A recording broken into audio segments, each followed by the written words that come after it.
दूसरा मैच हुआ पाकिस्तान ने उनको 90 पर आउट कर दिया था।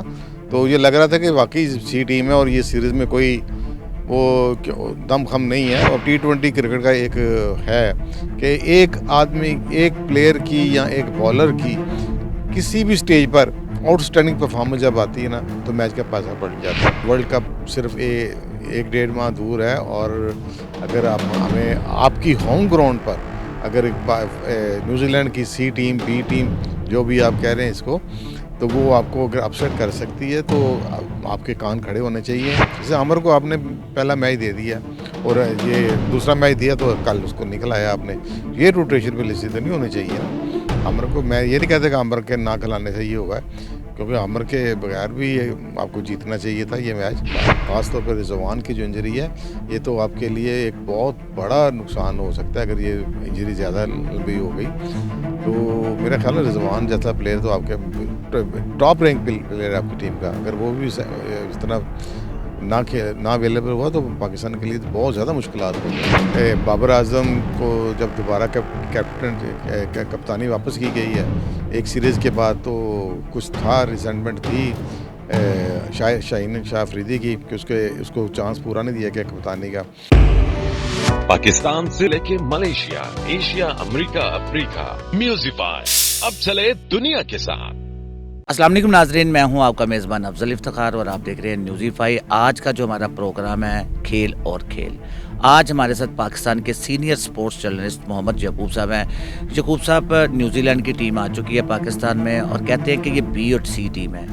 उन्होंने बड़ा अपसेट कर दिया। कल का मैच आपने देखा, उन्होंने पाकिस्तान टीम को, जो पाकिस्तान की ए टीम है, उसको हिला के रख दिया है। आप इसके बारे में क्या कहेंगे? जी, बहुत शुक्रिया अफजल इफ्तिखार साहब। ये वाकई जो कल जो मैच हुआ है वो बिल्कुल अपसेट था, ख़ास तौर पर जब पाकिस्तान ने जो दूसरा मैच हुआ पाकिस्तान ने उनको 90 पर आउट कर दिया था। तो ये लग रहा था कि वाकई सी टीम है और ये सीरीज़ में कोई वो दम-खम नहीं है और पाकिस्तान बड़े आराम से जीतेगा। पाकिस्तान के सारे एक्सपीरियंस खेल रहे थे, उनके सारे कोई 9-10 के करीब जो एक्सपीरियंस प्लेयर हैं वो इंडियन प्रीमियर लीग में खेल रहे थे। लिहाजा पाकिस्तान को जो पहले दूसरा मैच जो हुआ, पहला तो वॉश आउट हो गया था, तो ऐसा लगा था जैसे कि पाकिस्तान ये सारी चीज़ रम जाए। लेकिन कल उन्होंने एक बैट्समैन ने सारी मैच को पलटा कर रख दिया। चैपमैन ने अपनी बड़ी अच्छी इनिंग खेली, अनबीटन 87 किया उसने। तो वैसे तो ये टी20 क्रिकेट का एक है कि एक आदमी, एक प्लेयर की या एक बॉलर की किसी भी स्टेज पर आउटस्टैंडिंग परफॉर्मेंस जब आती है ना, तो मैच का पासा पलट जाता है। कभी बॉलर एक ही ओवर में 3-4 लड़के विकेटें लेकर मैच का पासा पलट देता है, और दूसरा कभी कोई बैट्समैन होता है 2-3 ओवरों में ही उसकी हिटिंग अच्छी लग जाए तो वो मैच का पासा पलट जाता है। और फिर वो जो डैमेज की कैमियो जो होता है वो थोड़ा सा वो संभाला नहीं जाता, क्योंकि ओवर कम होते हैं, कम ओवर का मैच है, लिहाजा मैच हाथ से निकल जाता है। कल हमारे साथ भी यही हुआ। पाकिस्तान का स्कोर इतना बुरा नहीं था, बड़ा अच्छा स्कोर था, बड़ा फाइटिंग था, बल्कि इम्पोजिंग टोटल था 178। और जब आप देखें कि 90 स्कोर पे जब पहले दूसरे मैच में आउट हुए थे, तो उसके हिसाब से 178 को पाकिस्तान को, तो मैं जब बॉलिंग करवाना है तो पाकिस्तान जीतने के लिए समझ रहा होगा कि ये मैच जीता हुआ है, क्योंकि टीम की परफॉर्मेंस इतनी अच्छी नहीं थी न्यूजीलैंड की। लेकिन आप देखें कि वो एक प्लेयर ने सारा मैच ही पलट कर रख दिया, और ये एक बहुत बड़ा शॉकिंग है पाकिस्तान टीम के लिए, होना भी चाहिए पाकिस्तान टीम मैनेजमेंट के लिए, सिलेक्टर्स के लिए, पीसीबी के लिए, कि वर्ल्ड कप सिर्फ 1 डेढ़ माह दूर है और अगर हमें आपकी होम ग्राउंड पर अगर न्यूजीलैंड की सी टीम, बी टीम, जो भी आप कह रहे हैं इसको, तो वो आपको अगर अपसेट कर सकती है तो आपके कान खड़े होने चाहिए।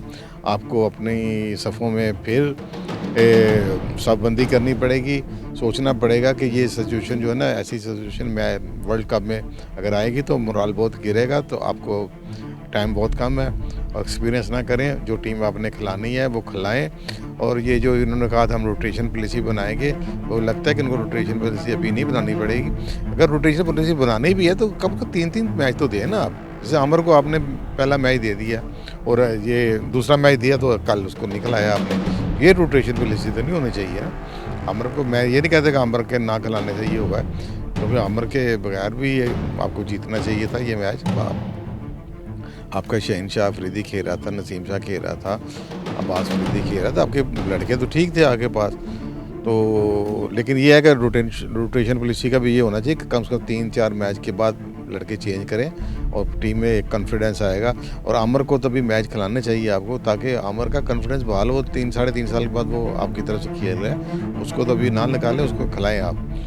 तो अभी ये जो 2 मैच अब लाहौर में होने हैं, तो आप देखेंगे कि मेरे ख्याल में पाकिस्तान को सबक पाकिस्तान ने सीख लिया होगा जो उनके साथ पिंडी में हुआ है, लास्ट मैच में हुआ है। तो उम्मीद है कि ये यहाँ पर कम बैक करेंगे और जो न्यूजीलैंड की टीम की असल स्ट्रेंथ है उसके मुताबिक मैच जीतेंगे और अच्छे एक मोमेंटम के साथ, एक कॉन्फिडेंस के साथ ये आयरलैंड और इंग्लैंड जाके खेलेंगे और फिर उसके बाद ये अमेरिका में जाके वर्ल्ड कप खेलेंगे। उम्मीद है कि इनको ये सीरीज़ को इजी ना लें, पूरी तैयारी से खेलें। तो किसी भी टीम को आप ना, बाकी T20 में तो आप किसी टीम को आप वीक नहीं ले, ये आम लोग कहते हैं, वो सारे एक्सपर्ट कहते हैं कि T20 में कोई पता नहीं कब मैच का पासा कोई प्लेयर बदल सकता है। और ऐसा हमने बहुत दफ़ा देखा है कि नीचे से टेल एंडर आन के मैच का पासा बदल देता है। यकूब साहब, T20 वर्ल्ड कप में बहुत ही कम टाइम रह गया और पाकिस्तान की जो टीम की सूरत हाल है, इसको आप किस तरह देख रहे हैं? मैं यही भैया, अब पहले मैंने यही बात कही है कि टाइम बहुत कम है। अब रोटेशन पॉलिसी भी इनको अनाउंस करनी चाहिए कि रोटेशन पॉलिसी है क्या एक मैच के बाद करना है, तो वो फिर रोटेशन पॉलिसी नहीं, वो कोई और फिर वो होगी ज़ाती कोई अनाद है या दुश्मनी है, वो ही हो सकती है। कम से कम 3 मैच 4 मैच खेलने के बाद लड़के को रेस्ट दिया जाए ताकि उसकी परफॉर्मेंस पूरी तरह पता लगे। तो वर्ल्ड कप बहुत करीब है और पाकिस्तान पहली दफ़ा खेलेगा, बल्कि दुनिया की सब टीमें पहली दफ़ा खेलेंगी अमेरिका में। तो पता नहीं वहाँ पर प्लेइंग कंडीशंस क्या होती हैं, तो इनको वहाँ पर पहले भी अपना कोई भेजना चाहिए, अपने एक्सपर्ट्स को वाकई रुकटें देखें कोई कि उसके मतलब तैयारी करें। तो ये अभी टाइम थोड़ा सा है इनके पास, तो मेरा बड़ा सीरियस लेना चाहिए इनको। पाकिस्तान की वर्ल्ड कप में काफ़ी अरसा हो गया पाकिस्तान वर्ल्ड कप में कोई अच्छी पिछली दफ़ा आपने खेला था, फाइनल खेल गए थे, तो एक ही दफ़ा फाइनल खेला है तो बाबर आजम की क़यादत में।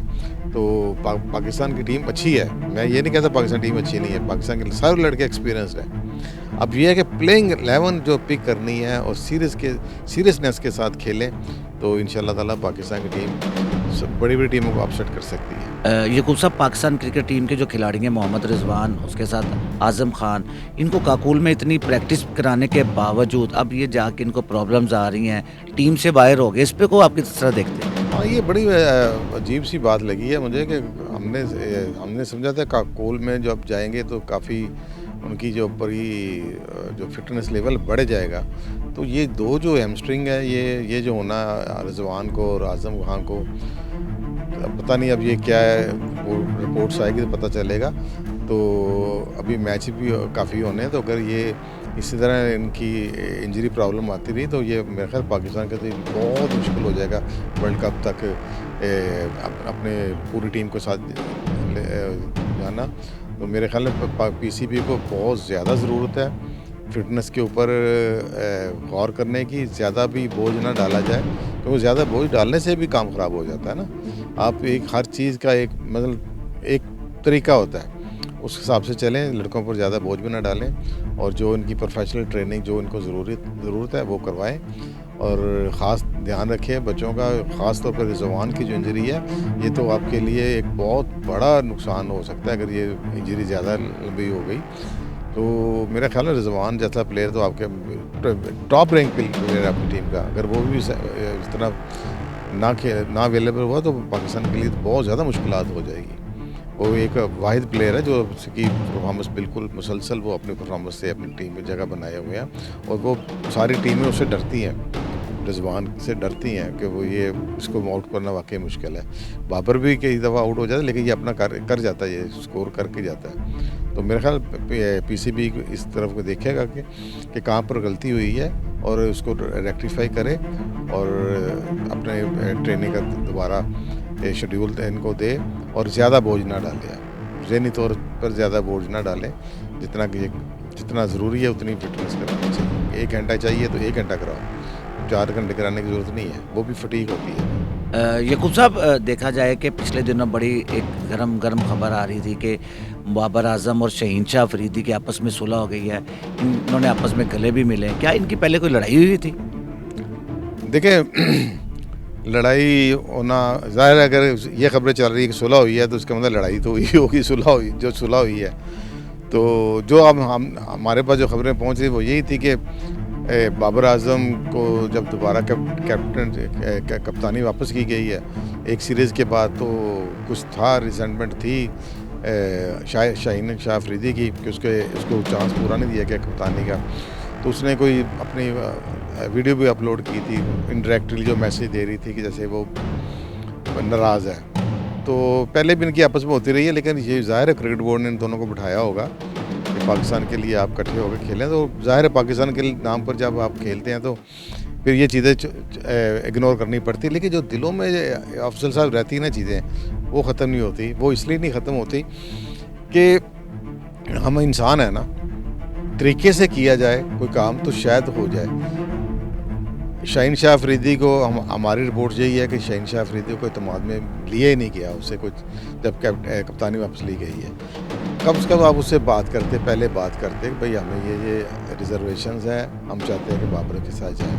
तो बाबर तो आपकी पहले मुलाकात, और ये पता भी ना लगता कहीं पर मीडिया में भी, बड़े आराम से सुकून से वो स्टेप डाउन करता और फिर पीसीबी इसको बिठाता, कप्तान बना देता, तो एक अच्छा था। लेकिन उसको पूछा नहीं गया। और ये जो इनका अपना थिंक टैंक है, जो यूसुफ वगैरह, ये सारे बैठ रहे दिन रात, ये बैठ के करते रहे जी कि नहीं जी बाबर आजम को बनाना है तो बना दिया है। तो फिर उसको तो अपने दिमाग में लिया ही नहीं है, उसने स्टेप डाउन तो नहीं किया। अगर वो राज़ी होता तो वो स्टेप डाउन करता कि ठीक है जी मैं स्टेप डाउन करता हूँ, तो उसने स्टेप डाउन नहीं किया। ये मेरा ख्याल पीसीबी ने एक बहुत गलत तरीके से चीज़ों को हैंडल किया। और हम तो ये बीइंग पाकिस्तानी ये दुआ करते हैं कि ये इनके दिलों में कदूरतें ना रहें, लेकिन ये चीज़ें रहती हैं। जब आप मिस हैंडल करते हैं चीज़ों को तो ये चीज़ें रहती हैं। उम्मीद करते ना रहें और दोनों दिल साफ करके मिले हों, पाकिस्तान के लिए मिले हों, ताकि पाकिस्तान इनकी जो आपस में कुछ है भी तो उसका टीम पर असर ना आए। तो ये हमारी दुआ है, इंशाल्लाह ताला ऐसा ही होगा। तो ये वैसे आपकी बात ठीक है कि सुलह हुई है तो पहले लड़ाई हुई होगी तो सुलह करवाई गई है ना। चलें देखते हैं कि बाबर आजम अब टीम के लिए क्या करते हैं और कौम के लिए, इनके लिए कुछ करके भी दिखाते हैं या नहीं करके दिखाते। इसी के साथ मोहम्मद यकूब साहब को इजाज़त दीजिए, अफजल इफ्तिखार को इजाज़त दीजिए। अल्लाह हाफ़िज़।